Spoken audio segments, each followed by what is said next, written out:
आइए जानते हैं आज की कुछ प्रमुख अंतर्राष्ट्रीय खबरों को। पहले एक नजर आज की हेडलाइंस पर। मोकामा, आदमपुर समेत 7 विधानसभा सीटों पर वोटों की काउंटिंग शुरू।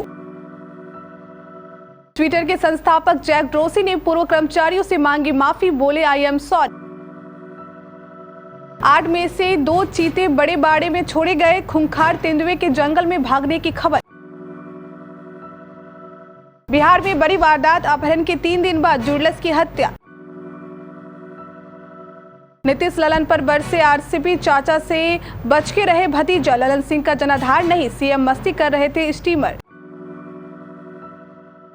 ट्विटर से निकाले गए लोगों को पूर्व बॉस का मिला साथ, जैक ड्रोसी ने इस बात से जीता दिल। टीचर को 18 साल की छात्रा से हो गया प्यार, रचाई शादी। राखी सावंत ने शर्लिन चोपड़ा के खिलाफ मुंबई में दर्ज कराई एफआईआर, लगाए गंभीर आरोप। उर्फी जावेद की हुई डेटिंग रियलिटी शो में एंट्री, बताया खुद को रोमांस की खान। और सैयद मुश्ताक अली ट्रॉफी को मिला नया चैंपियन, मुंबई पहली बार चैंपियन। फाइनल में हिमाचल प्रदेश को 3 विकेट से हराया।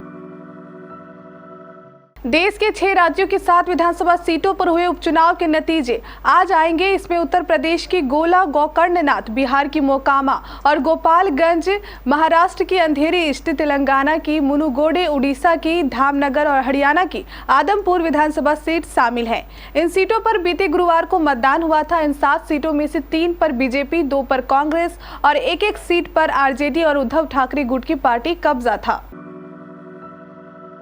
ट्विटर की कमान एलन मस्क के हाथ में आ गई है, जिसके बाद एलन मस्क ने ट्विटर के सीईओ पराग अग्रवाल समेत कई अधिकारियों को बर्खास्त कर दिया है, जिसके कारण ट्विटर के संस्थापक जैक ड्रोसी ने शनिवार को ट्विटर के बर्खास्त कर्मचारियों से माफी मांगी है।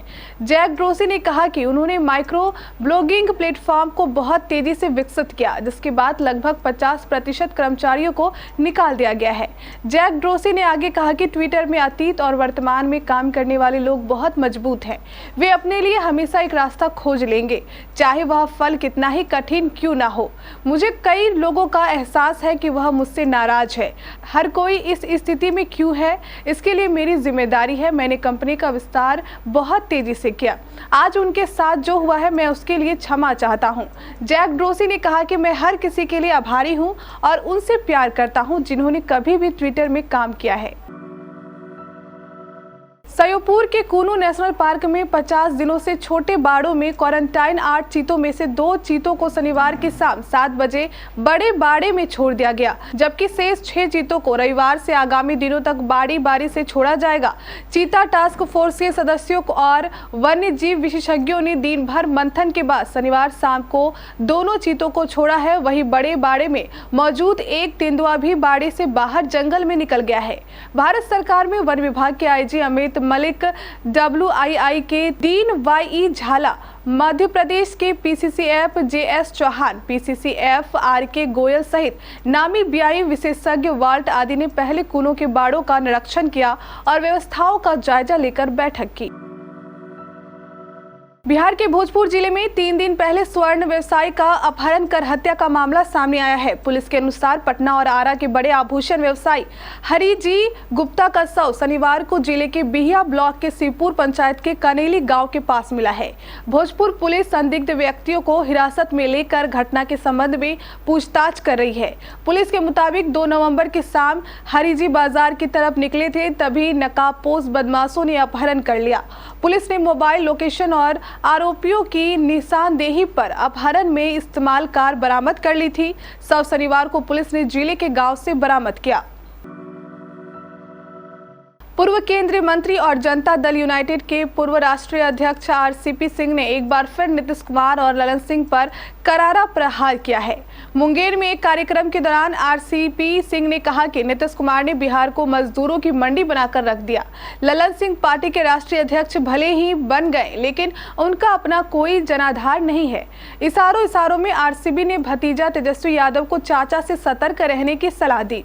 जमालपुर में पटेल सेवा संघ द्वारा आयोजित सरदार वल्लभ भाई पटेल की 146वीं जयंती में बतौर मुख्य अतिथि RCPC मुंगेर पहुंचे थे। उन्होंने खुले मंच से नीतीश कुमार और ललन सिंह दोनों की क्लास लगाई। RCP ने कहा कि NDA के कार्यकर्ताओं की मेहनत के बदौलत RCP चुनाव जीते। अब की बार वे जमानत भी नहीं बचा पाएंगे क्योंकि उनका कोई जनाधार नहीं है। खुद ललन सिंह को भी अपनी औकात अच्छी तरीके से पता है।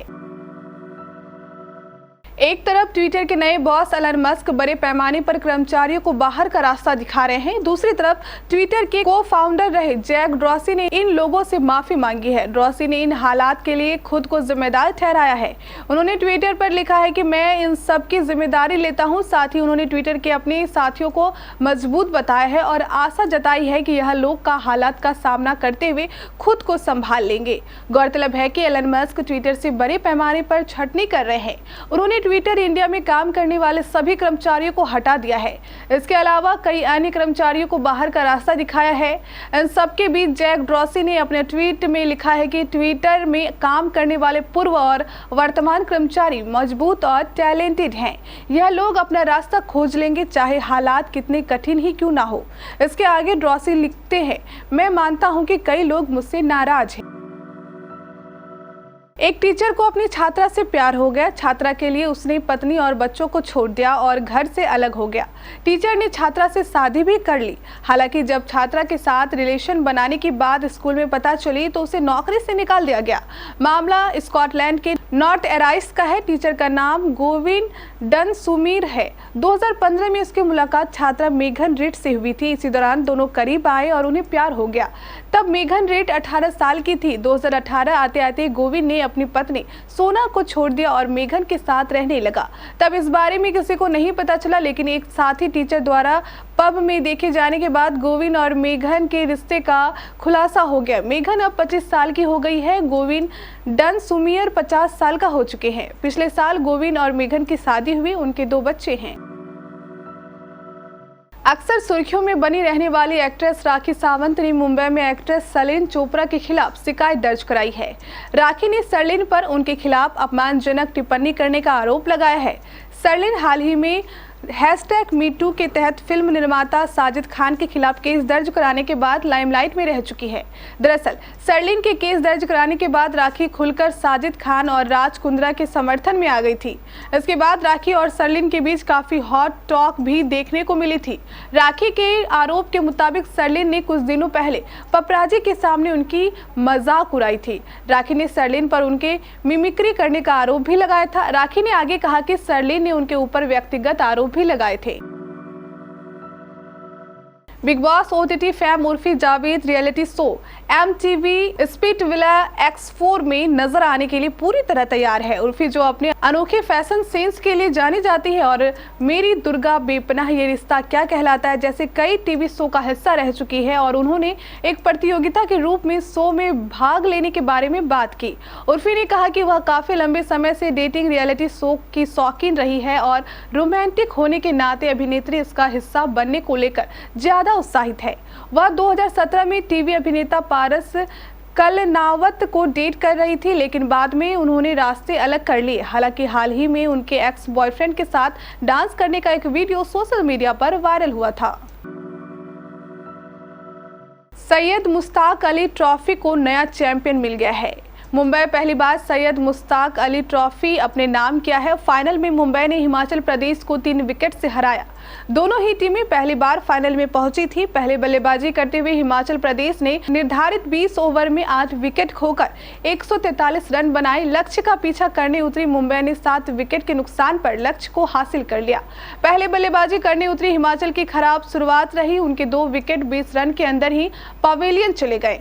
हिमाचल का पहला विकेट 10 रन के स्कोर पर गिरा। ओपनर अंकुश बिंस 3 गेंदों का सामना कर 4 रन बनाकर अवस्थी को गेंद पर LBW हो गए। वहीं उसके बाद बल्लेबाजी करने आए सुमित वर्मा भी 7 गेंदों पर 8 रन बनाकर आउट हो गए। वहीं पावर प्ले में हिमाचल प्रदेश ने 2 विकेट के नुकसान पर 38 रन ही बनाए। हिमाचल की ओर से सबसे ज्यादा एकांत सेन ने 37 रन बनाए। उन्होंने 29 गेंदों का सामना कर 37 रन बनाए। वहीं आकाश वशिष्ठ हिमाचल के दूसरे टॉप स्कोर रहे। उन्होंने 22 गेंदों का सामना कर 25 रन बनाए। ये थी कुछ हमारी अंतर्राष्ट्रीय खबरें। स्थानीय खबरों को जानने के लिए चलेंगे प्राइम स्टूडियो।